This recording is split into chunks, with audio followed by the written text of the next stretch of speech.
నమస్తే అండి, నేను రజా. ఆంధ్రాలో ఒక సామెత ఉంటుంది, తింటాకి తిండి లేకపోయినా మేసాలకి సంపంగి నూనె రాశాడంట.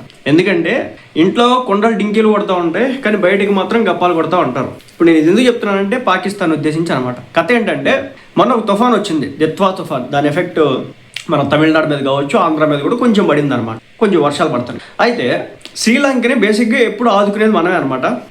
వాళ్ళని ఎప్పుడు ఏ కష్టం వచ్చినా కానీ మన దేశం ముందుండి ఉంటుంది. అయితే ఈసారి దాన్ని డామినేట్ చేద్దాం అనుకుంది పాకిస్తాన్.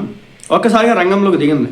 శ్రీలంకకు వచ్చేసి ఫుడ్ ప్యాకెట్లు, అంటే బిస్కెట్ ప్యాకెట్లు, వాటర్ ప్యాకెట్లు ఏవి పంపించారంట. అయితే ఆ ఫుడ్ ప్యాకెట్లు ఓపెన్ చేసి చూడగా దాని మీద ఎక్స్పైరీ డేట్స్ ఏవైతే ఉంటాయో అవి ఎక్స్పైర్ అయిపోయినాయి. డేట్స్ అన్ని కూడా ఎక్స్పైర్ అయిపోయినాయి అనమాట.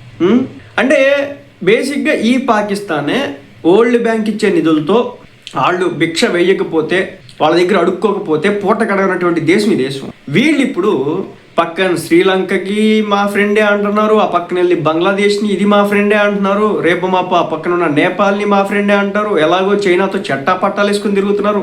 అది వీళ్ళ దేశంలో అక్కడ ఉన్నటువంటి ప్రజలు ఆల్రెడీ అడుక్కొని తింటా ఉన్నారు. వాళ్ళ భూభాగంలో పుట్టినటువంటి ప్రజలకి వాళ్ళు తిండి పెట్టరు. రోజు ఏదో ఒక మూల బాంబులు పేలు చేస్తూ ఉంటారు. ఎక్కడ పేల్చి చేస్తాడో కూడా తెలియదు. వాళ్ళ సొంత కొంపలో ఉన్నటువంటి దరిద్రాలన్నింటినీ వాళ్ళు చూసుకోకపోగా ప్రపంచ దేశాల ముందు, అదే చెప్పినా కదా, ఇంట్లో కుండలు డింకీలు కొడుతున్నా సరే ప్రపంచ దేశాల ముందు నేను తోపుని తురుముని అని చెప్పుకునే దానిలో భాగంగా ఇలాంటి పనులు చేస్తున్నటువంటి పరిస్థితి పాకిస్తాన్. ఇది ఎంత నీచమైన దేశం అంటే ఒక్క మాటలో చెప్తాను నేను. ఎంత నీచమైందంటే సొంత దేశానికి సంబంధించినటువంటి మిలిటరీని, ఆర్మీ పర్సన్స్ని తీసుకెళ్ళి సౌదీ అరేబియాకి అప్పనంగా అమ్మేసింది, తాకట్టు పెట్టింది. వీళ్ళిద్దరు ఒక ప్యాక్ట్ చేసుకున్నారనమాట. నా మీద అటాక్ చేస్తే నువ్వురా, నీ మీద అటాక్ చేస్తే నేను వస్తాను, మన ఇద్దరం కలిసి అటాకులు చేద్దాం అని చెప్పేసి ఒక ఒప్పందం చేసుకున్నారు. అయితే మొన్న పాకిస్తాన్ మీద ఆఫ్ఘనిస్తాన్ వాళ్ళు వచ్చి అటాక్ చేసినారు. అటాకులు చేసి చాలామందిని లేపినారనమాట. లేపితే సౌదీ అరేబియా రాలా, జస్ట్ కండెమ్ చేసింది. ఇలాంటివి చేయడం కరెక్ట్ కాదు అంతే. కానీ ఈ అడుక్కునే దేశం గురించి ఎందుకు ఇంత చెప్తున్నానంటే, వీళ్ళు ఈ ప్యాక్ట్లో భాగంగా వీళ్ళ యొక్క ఆర్మీ పర్సన్స్ని, అంటే మిలిటరీని, వాళ్ళ యొక్క సైనికుల్ని సౌదీ అరేబియా బోర్డర్కి పంపించింది. వాళ్ళు అక్కడ హౌతీ సైనికులతోనో హౌతీ రెబల్స్తోనో పోరాటాలు చేసి రోజు కొంతమంది చచ్చిపోతున్నటువంటి పరిస్థితి. దాదాపు ఇప్పటి వరకు 4,000-5,000 మంది చచ్చిపోయినట్టుగా ఒక అంచనా. వీళ్ళ యొక్క జవాన్లని తాకట్టు పెట్టి దాని ద్వారా వచ్చేటటువంటి డబ్బు సౌదీ అరేబియాకి అలా బోర్డర్లో పెట్టడం కారణంగా ఈ పాకిస్తాన్ జవాన్లని ఆ దేశం ఎంతో కొంత ముట్ట చెప్తూ ఉంటుంది.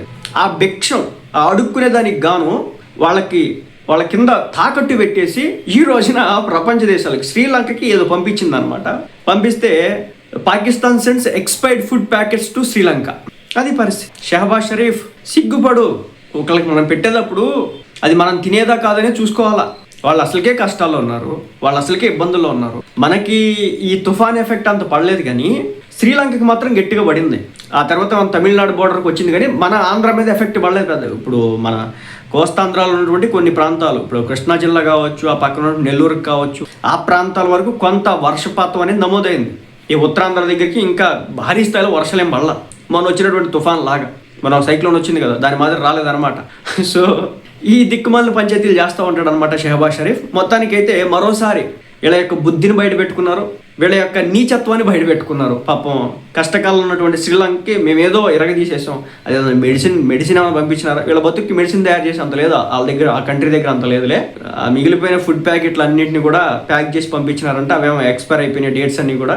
ఈ మాకెందుకు ఇచ్చినారా దిక్కుమాలిన సన్నాసులు రాలని చెప్పేసి ఆ శ్రీలంక వాళ్ళు తిడుతున్నటువంటి పరిస్థితి.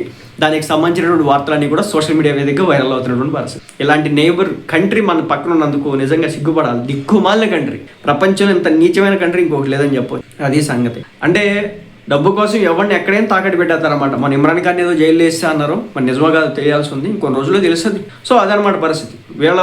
వీళ్ళకి అన్ని కింద బొక్కలే, కానీ పైకి మాత్రం అన్ని సాఫ్ట్గా చూపిస్తారనమాట.